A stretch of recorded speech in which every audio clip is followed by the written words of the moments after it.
Well, I think the world will tell you when it comes to homosexuality, you only got two options. Option number one, you can hide in the closet out of fear that if anyone knew you felt that way, they would hate you and be bigoted against you. Or if you want to live in the closet, and frankly, who would? It's not a very comfortable living arrangement, then come out of the closet, embrace your sexual attractions as your identity, forget about God, the church, and the Bible, and do whatever you want with your body. So those are your options. Gay pride or gay shame. Now make your choice. Now, imagine you feel kind of stuck in the middle here. Okay, wait a minute.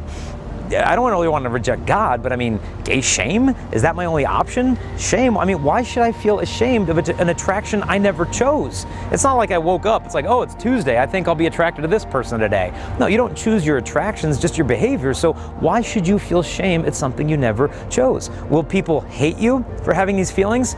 I'm sorry, yeah, sometimes they will. And unfortunately, these people are out there. You see them on TV with their signs, God hates gays. And I'm like, no, God hates your stupid sign. Okay, that's what he hates. But the problem is, fanatics like that make the world believe that if you believe in traditional marriage, you're a hateful, homophobic bigot. But is this the case? I don't think so. In fact, not long ago, I went to a store to buy a frame of a painting that an artist had made for me of Pope John Paul II. And I put the big painting down on the desk, and the framer came out, and he took one look at it, and he got kind of quiet. And he said, oh, Pope John Paul II. He said, I used to be a Catholic boy, but church doesn't want me anymore. I said, well, what do you mean the church doesn't want you? And he opened his heart up to me about homosexuality. And I said, no, the church wants you. This is your home. God loves you. I love you.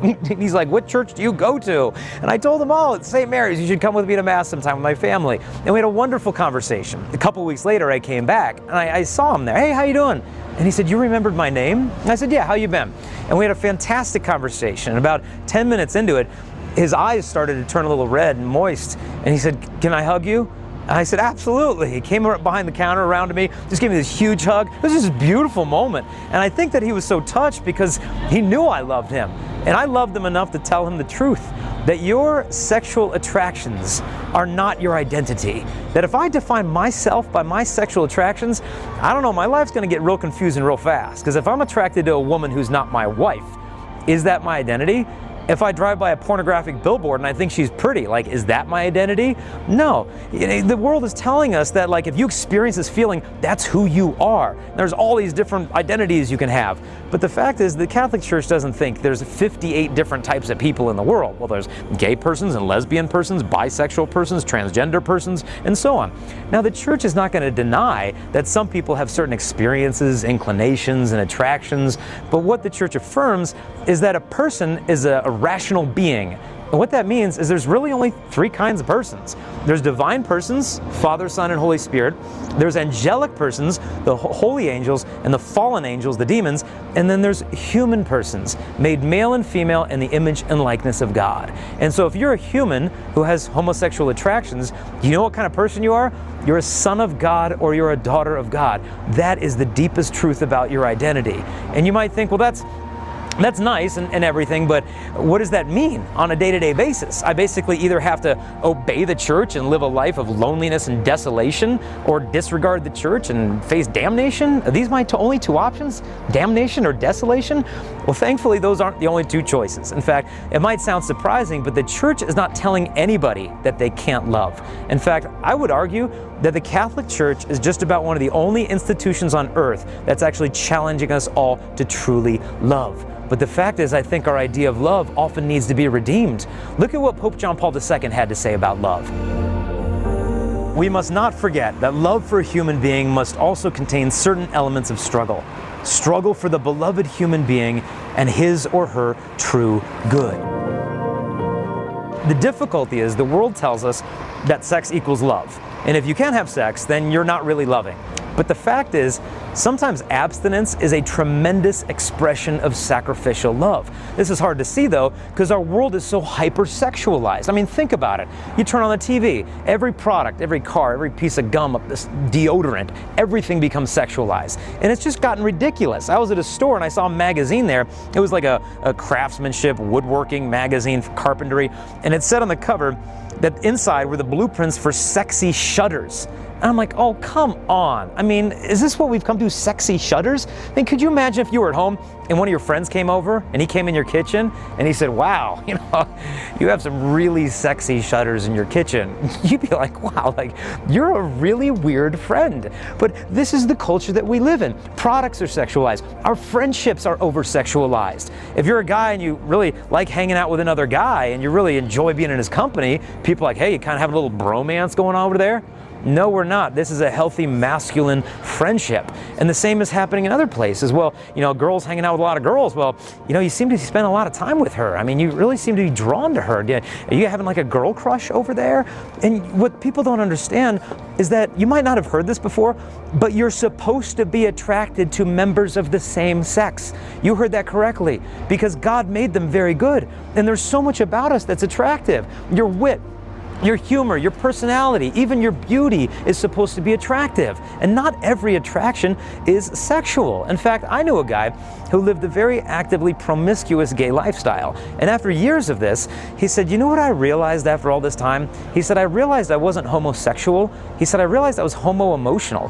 I was longing for the attention, the approval, the affection, and the admiration of another man, which I never received from my own father. And the world just taught me to sexualize my problems. Now, I'm not saying from this that nobody has sexual attractions for members of the same sex, but simply that not all attractions are sexual. And so for those people who do have sexual attractions, where does this leave them? Some people think, well, what does this mean?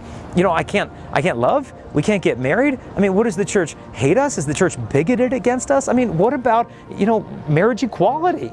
Well, I think the problem with marriage equality is that that slogan might fit well on a bumper sticker, but it really doesn't say anything. And here's why. If I wanted to marry 2 women, are you in favor of marriage equality for us? Most people would say, well, no, Jason. I mean, if you can't make up your mind, then that's not really a marriage. Okay, fair enough. Let's say I pick one. And we want to have a marriage that's open. In other words, we'll marry each other, but we're open to having affairs with other people mutually. We're agreed to this. Do you think that's a marriage? Are you in favor of marriage equality? Most people would say no, you got to be faithful. Okay, well, let's say I'll be faithful, but we don't want it to be permanent. Instead of, entering into wedlock, we're going to have kind of wed lease, kind of like a 10-year marriage license. And if things are working out after 10 years, we'll get another one. And if they're not working out, well, then no hard feelings. Most people would say no, marriage also needs to be permanent. Okay, well, I saw a woman on the news recently who married herself. Is that a real marriage? And for most of these cases, do you hate these people? Are you bigoted against them? No, because it's not about hatred. It's not about bigotry. It's about one thing. What is marriage? And in all these cases I just presented to you, you'll notice the question is not, may they get married, as if it's a question of permission. The question is, can that be a real marriage? It's a question of possibility. So it's not about, equality and fairness. It's about what is marriage. And in order to answer this question, we can't simply be guided by our sentiments and our emotions in our heart. We also need to use our intellect. Because if marriage means anything, then it means that some things aren't marriage. And so the question is, where did it come from? Is it simply a human institution ratified by the government? Or is marriage from God the Father? And if it is, then what the church teaches is that when it's talking about marriage, it's not primarily talking about what 2 people do. They exchange vows and they stay together. But primarily what marriage is what 2 people become, a visible image of Christ's love for his bride, the church. Earlier in the program, we had talked about how this love, when it's sexual, should reflect God's love. It should be free, total, faithful, and fruitful. Now, 2 people of the same sex could be faithful to one another. They could enter into a relationship without being forced by another person. But the question is, can their bodies totally give themselves to the other? Can their sexual union by nature be fruitful? And the answer is no. And this is not about hate speech or bigotry. It's just about biology, because marriage is not consummated by 2 people doing something sexual. A marriage is consummated by the 2 becoming one flesh. And some will argue, well, the church just needs to be a lot more tolerant than it is. But you were not created to be tolerated. You were created to be loved. And if you love somebody, you can't lie to them. You can't pretend a false compassion to be more merciful than God is. When you love someone, you have to speak the truth to them. And part of the truth of Christianity is the cross. And this, no doubt, is one, to pick up your cross and follow him. It's difficult. And this suffering comes in life when our wills don't match up to the will of God. And this happens in all of our lives. And at these critical moments, we're faced with this question: do I love God to the abandonment of my own will, or do I love my own will to the abandonment of God's will? And at these points in life, what we need more than anything is fellowship. Because we can live without sex, but we cannot live without intimacy, fellowship, friendship, people who love us enough to speak the truth to us and lead us closer to Christ. And you know, the Catholic Church has canonized people as saints who've been from all walks of life. We've got kings who were saints. We've got slaves who became saints. We have prostitutes and virgin martyrs who became saints. And I look forward to the day in the Catholic Church where there are canonized saints who experienced homosexual attractions and chose to glorify God with their bodies. No doubt this is difficult, but in those moments of your life when you sometimes don't accept yourself and you don't feel accepted by others, know that God is always the one who accepts you, that He loves you, that He has a plan for your life. And on behalf of anyone who has ever expressed any hatred or bigotry towards you, I ask your forgiveness on behalf of the church for the times that we have failed to love you properly. Because I'll tell you, I grew up in an all-boys high school, and at the time, it was an extremely homophobic environment. We were all so insecure. You're gay. No, you're gay. No, you're gay. You know what we were being? There's actually a theological word for it. It comes from the Greek idiotes, and in English, it's idiot. Okay, that's what we were being. And so as a result of this, I need to ask your forgiveness. And I've outgrown that garbage, but unfortunately some people haven't. And so we need your friendship in our life. And I hope you'll realize that you could use ours as well. Because I'm sick and tired of the media telling us that we all hate each other. Because that's not true. We love you and we need you in our lives as well. And the church is your home. You're called to communion, and let's do this thing together. No more of this they and us, we and them. All it is us. The family of God with all our different crosses, stumbling together through life, trusting in the Father who has a plan for each one of us.